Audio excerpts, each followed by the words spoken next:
Please go subscribe to the Rumble channel for Franchise Sports TV under the name FSTV22. Now, I'm using that Rumble channel for any purposes of me getting kicked off YouTube and also for more of my spicier joints. It's free as well. I have the freedom to say whatever I want to say as well. So go subscribe to FSTV22. That is Franchise Sports TV 22 on Rumble. There's some reason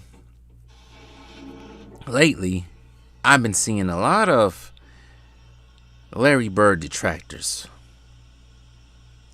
Somebody want to tell me why we're getting so many more Larry Bird detractors? Well, I think we know why. Some people like to discount the history of the league. Some like to put the players of the past, act like they never existed at all. They want to Thanos snap all these players so they can prop up these players of today who are half of the men or the man that these players were back then. These players back then played with all kinds of elements and injuries. Some of them even play 82 games, while some people can't even get on the court because their toenail hurts. But the question I want to have someone answer. What's up with the Larry Bird detractors, the Larry Bird haters all of a sudden? It seems like this has been going on, excelled even more. Because I remember, I think it was about a year ago, Gilbert Arenas said something about Larry Bird, saying he wasn't as good as everybody puts him out to be.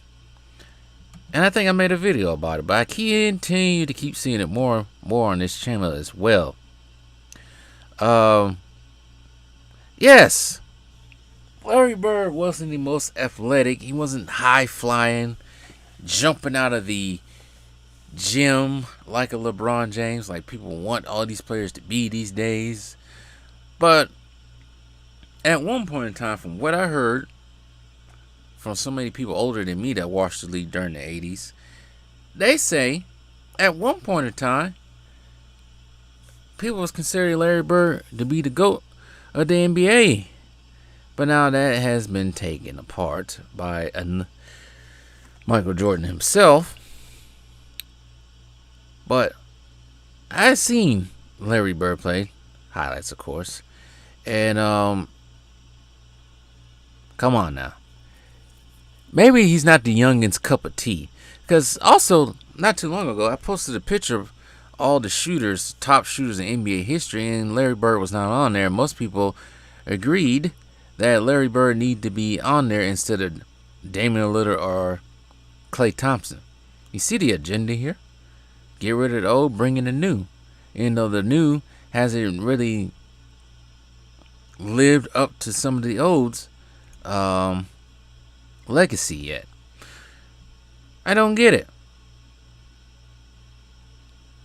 Oh, I think I know why with some people.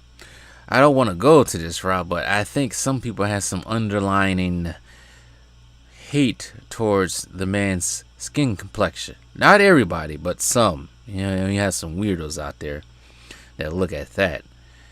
But is it because he only won 3 championships compared to Magic Johnson's 5? The 80s was a rock and rolling decade for NBA basketball. Old heads already know. You had teams like the 76ers, Celtics, Pistons, Lakers, all winning championships during that decade. But I just can't, from the stuff that I heard from Larry Bird, about Larry Bird, I just can't discount and act like, humbug. He can't live up to the players these days. I think if Larry Bird was in the league today,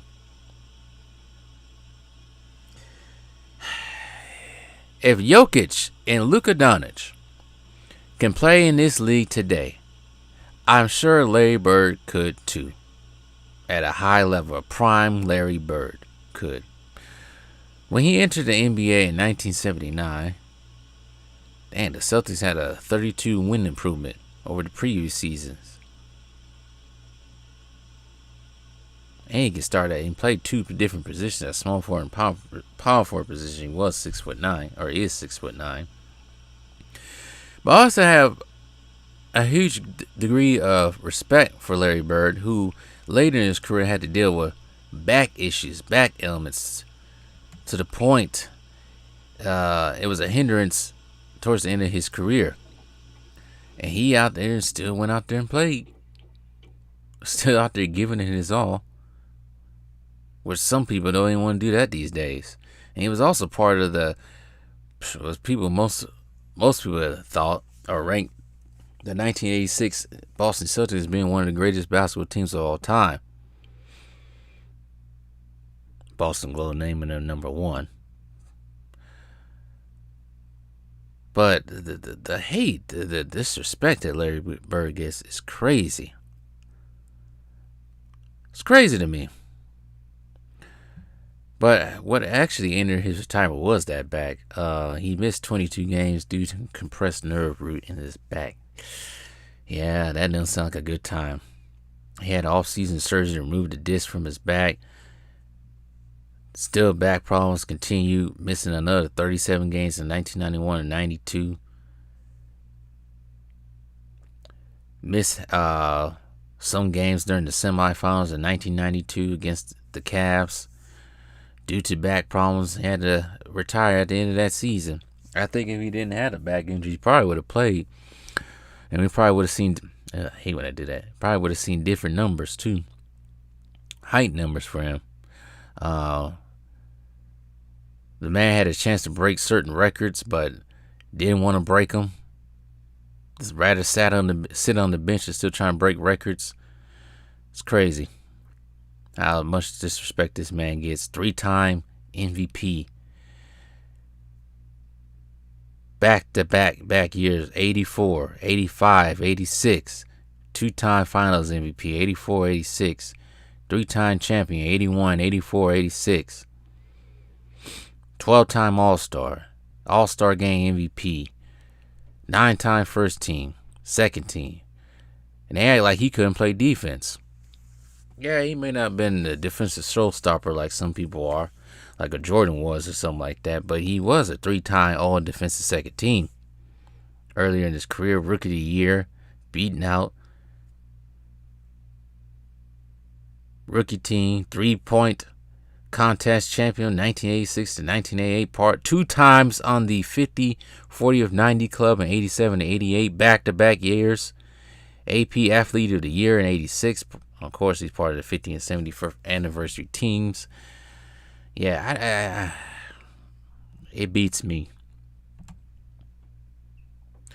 Yeah, he didn't score almost 24,000 points, but shoot.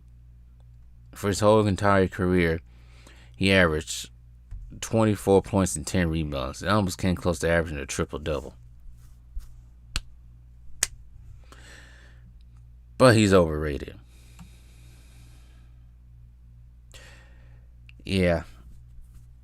People got y'all. Some of y'all gotta stop listening to freaking Silly Gilly, cause Silly Gilly leading you down astray. But anyways, whatever. Larry Bird is still my top 5.